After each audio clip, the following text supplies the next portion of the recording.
Harry Maguire's move to West Ham is off. Tottenham set asking price for Hojbjerg, and Onana called up for the Cameroon national squad. These are all the things we will be discussing on today's video. But before we jump into that, please do smash a like on the video and please do subscribe to the channel if you are new. So let's start off with Harry Maguire. Fabrizio Romano has come out in the last couple of minutes reporting the following. West Ham have now decided to leave the race for Harry Maguire as things stand after trying again, but no green light from Manchester United. So give you a bit of context on what's happened over the last 24 hours. West Ham came back to Manchester United yesterday, apparently with a new offer for Harry Maguire. Now, our understanding is that it was a loan offer, which Manchester United immediately rejected. They were only willing to entertain if they were willing to come back in with the 30 million that was accepted a couple of weeks ago. Obviously, the issue the first time round was Harry Maguire's compensation. Reportedly, he wanted £12 million in order to leave Manchester United, which, if you take the 30 million that Manchester United would have received, and then you take away 12 million, it gives you 18 million, which doesn't really leave you with that many options to then go and buy a replacement. Jean-Claire Todibo was going to cost 30 to 35. 18 million doesn't really cut it, does it? So I can see why Manchester United rejected it the first time round. Obviously, the frustration is that Harry Maguire didn't agree to leave and he wanted all of this money. But there is no way on earth that Manchester United should be loaning him out, probably paying most of his wages, and then having to then go and sign another centre-back from somewhere. It doesn't make any sense. So I can understand why Manchester United rejected the revised offer. And unless they're going to actually pay the money that they were originally, then I see no way in which this deal will happen. Do let me know in the comment section how you feel about the Harry Maguire situation. Are you frustrated that Manchester United couldn't make the deal work the first time round? Do you think we should have paid him the £12 million? What would have you done if it was up to you? Let me know in the comment section below. Now, moving over to Hojbjerg. Now, this is a name, of course, which came as a little bit of a surprise for most of you. He had a couple of good seasons at Tottenham, but now has fallen out of the squad. Obviously, Bissouma's ahead of him, and Hojbjerg's been on the bench for the first 3 games of the season so far. Now, obviously, we broke the story yesterday that Manchester United were in talks with Tottenham for the signing of Hojbjerg. This has now escalated.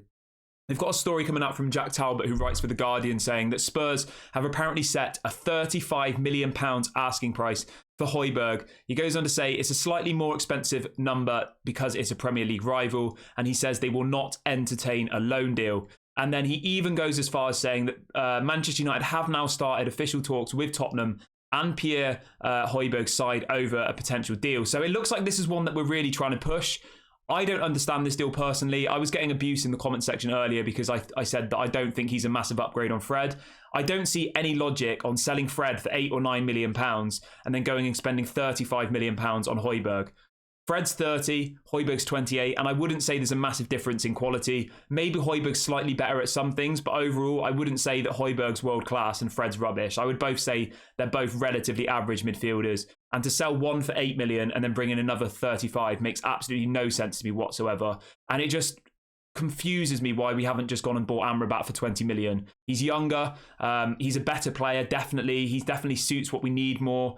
He's more of a defensive midfielder, and I think he would be much more suited to Manchester United. And he still has worked with Erik ten Hag before. So anybody who says, oh, well, you know, Hojbjerg was at Bayern Munich under 19s 10 years ago, I think it was. So they've worked together. Amrabat's worked with Ten Hag as well. It doesn't make any sense to me. Is this again another attempt by Manchester United to try and bring down the price of Amrabat to make everybody believe that we're negotiating for another player? I have no idea.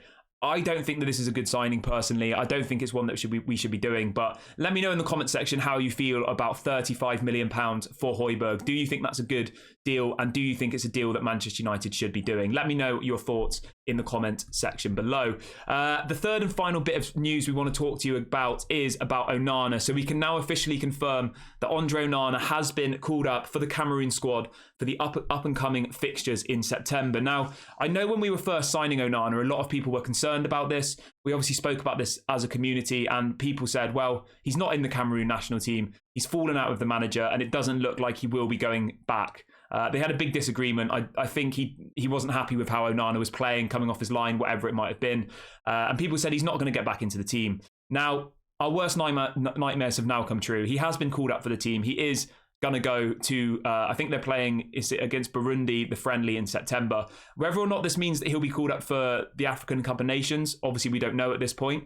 But the fact that he is back in the team, the fact that it looks like he's made up with the Cameroon manager, would probably point to him being part of the African Cup of Nations in January, which obviously then means that we need a new goalkeeper. And it does look like that new goalkeeper will be Altay Bayindir, who will be signing from Fenerbahce either today or tomorrow, as soon as Dean Henderson's move to Crystal Palace is made complete. Crystal Palace have now completed the medical with Dean Henderson, but at this point it has not been announced. But let me know how you feel about the Onana situation. Do you think this is okay? Are you fine with it, or are you a little bit frustrated? Let me know what your thoughts are. I am a little bit concerned because I'm not sure that Altay Bayindir, obviously I've not seen him play properly yet, so I'm not going to be overly critical, but I'm not sure that Altay Bayindir is going to be good enough to be Onana's replacement for a whole month if he's off the African Cup of Nations. I think it is a bit of a concern, but let me know what your thoughts are. Maybe you think that this Altay Bayindir guy is world class and he's going to come in and be amazing. But for me, for £4 million coming from Fenerbahce, he is a backup goalkeeper. He's somebody who